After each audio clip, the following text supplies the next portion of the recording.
সমস্যা কি এখন? দাওয়াত হইয়ে গেলে এখন কি কম বোঝেন?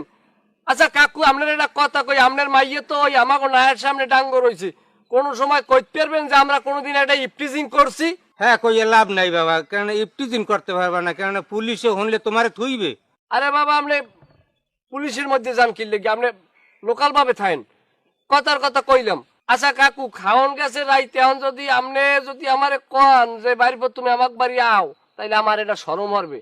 বরংস দরকার নাই, আমার লাগে ওই একটু কালা কলা প্লাস্তা যাই, আর আমি পাঠাইতেছি একটু পেলা লই পাঠাইতেছি। আরে আপনি এক পেলা ওই গোস্তের সালুন দিয়ে দেন, ভাত লাগবে না। না বাবা, গোস্ত টোস্ত কিছু নাই, ফাও কেউ ফাটাইও না বাবা।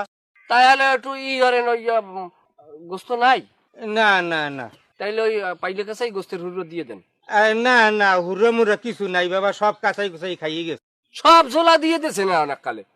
দেন ওই বুটের ডাল টানছেন না? বুটের ডাল ভালো হয় আইজোনালা বাড়ির, ওই বুটের ডাল দেন।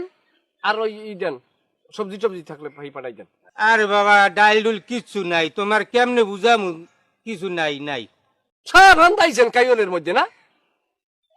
অজাত ফজাতের রম্বা। আপনি দাওয়াত দিতেন আমারে, আপনি আমার খাদিম দিয়ে হরদার বানাই দিতেন, আমি খাদিম দিতাম, আমি খাইয়ে দিতাম। মানি লোকের মানদের জানেন না আপনারা।